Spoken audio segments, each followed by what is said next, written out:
ऐसा पिता जिसने 5 महीने पहले अपने बेटे की खुशी खुशी शादी की थी, लेकिन 5 महीने बाद आखिरकार ऐसी क्या नौबत आ पड़ी कि उस व्यक्ति ने अपनी ही बहू और उसके पूरे परिवार से परेशान होकर आज सुबह ही 10-11 बजे के करीब जहरीला पदार्थ खाकर अपनी जीवन लीला को समाप्त कर लिया और इस दुनिया को ही अलविदा कह दिया। यमुनानगर के पुराना हमीदा से एक बार फिर से ये दिल दहला देने वाली तस्वीरें सामने आ चुकी हैं। जिस व्यक्ति ने जहरीला पदार्थ खाकर मौत को गले लगा लिया, वो व्यक्ति वैसे तो पीछे से कमालपुर टापू गांव का रहने वाला था, लेकिन ईजक में नौकरी करने के चलते यमुनानगर के पुराना हमीदा में वो अपने परिवार के साथ खुशी खुशी लंबे अरसे से रह रहा था।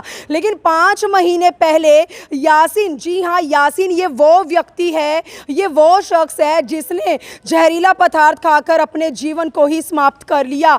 लड़की के परिवार की ओर से लड़की की और उसके परिवार की ओर से यासीन के ऊपर पैसों का भी लगातार दबाव बनाया जा रहा था, डिमांड की जा रही थी। लेकिन आज यासीन ने इस दुनिया को अलविदा कह दिया और सबसे अहम बात जिसमें खुलासा ये सामने आया है कि यासीन जिसने आज सुसाइड किया है, उसकी पैंट में से पुलिस को और परिवार वालों को एक सुसाइड नोट मिला है, जिसके अंदर साफ साफ जाहिर हो चुका है कि यासीन अपनी ही बहू और उसके परिवार से परेशान होकर इस दुनिया को अलविदा कहकर जा रहा है। तो यासीन के जो भाई हैं, जो रिश्तेदार हैं, जो पड़ोसी हैं, आज यहाँ पर शवगृह के बाहर पहुँचे हुए हैं और दोषियों के खिलाफ कड़ी से कड़ी कानूनी कार्यवाही की मांग करते नजर आ रहे हैं। तो जैसा कि मुझे आज पता लगा भाई तेरा भाई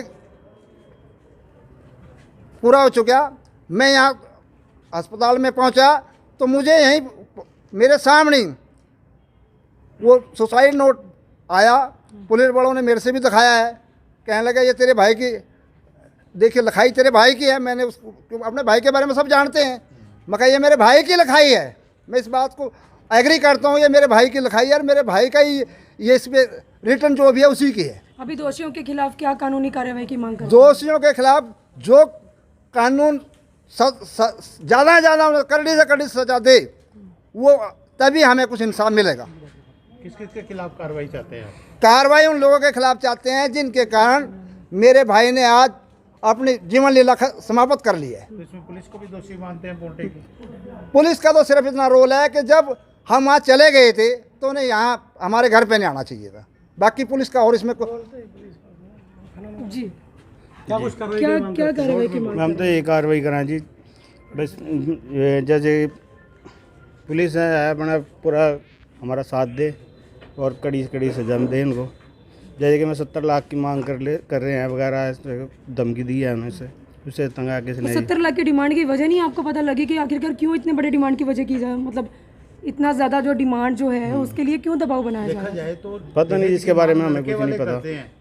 सर देखा जाए तो दहेज की मांग, वो सर ये कहते हैं भी फैसला तब होगा। फैसला करने के लिए 70 लाख रुपए मांग रहे, किस चीज़ के? वे अपने लड़की नहीं छोड़नी होगी ना उन्हें, यहाँ पे रखना नहीं होगा, रिश्ता ख़त्म करना चाहते होंगे, इसलिए मैं मांग कर रहे हैं। मतलब शादी के निपटारा करने के लिए? हाँ, निपटारा करने के। क्या कुछ मामला जो आप यहाँ पहुँचे? देखिए, आज हमारे पास सूचना प्राप्त हुई थी कंट्रोल रूम से कि एक यासीन अली हैं, हमीदा चौकी के पास उनका घर है, वहाँ के रहने वाले हैं। उन्होंने सल्फास की गोलियाँ खा ली हैं और उसकी दौरान इलाज यहाँ पर डेथ हो चुकी है जी, जिस पर हम कार्रवाई करने के लिए यहाँ हॉस्पिटल में पहुँचे हैं। हमने उसके मृतक के भाई के दिलसाद के बयान के ऊपर हमने 306 IPC का केस दर्ज किया है। इसमें ये है जो लड़का, इसका लड़का था यासीन अली का लड़का, कोटा साहब में शादीशुदा था जी, और वहाँ से इनके परिवार में कुछ दोनों पति पत्नी की अनबन चल रही थी। यासीन की पुत्रवधू वापस अपने घर गई हुई थी और पीछे पे कई दिनों से इनका आपस में डिस्प्यूट था, लड़का भी घर से मिसिंग था जी। तो उसी डिस्प्यूट के चलते दोनों परिवारजनों की आपस में कुछ पंचायत चल रही थी और इसके जो समधी हैं उन्होंने पाउंटा साहब में दरखास्त दी हुई थी दहेज के रिगार्डिंग।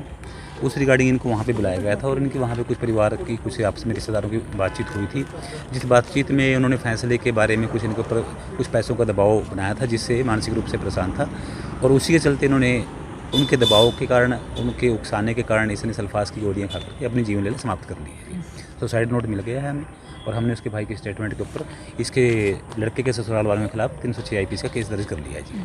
तो सर सुसाइड नोट में कोई पैसों की डिमांड का जिक्र भी है? जी हाँ, उन्होंने कहा है, इसने लिखा है मृतक यासीन अली ने कि उन्होंने मेरे से 70 लाख रुपए की डिमांड की थी परिवार वालों ने, और मैं इतने पैसे नहीं दे सकता था और मुझे टॉर्चर कर रहे थे, जिससे मैं काफ़ी सर अभी तक ससुराल वालों को राउंड ऑफ किया गया किसी को? अभी तो काफ़ी पोस्टमार्टम करा रही है, अभी तो जस्ट सूचना प्राप्त हुई है। पोस्टमार्टम करवाने के बाद उसके बाद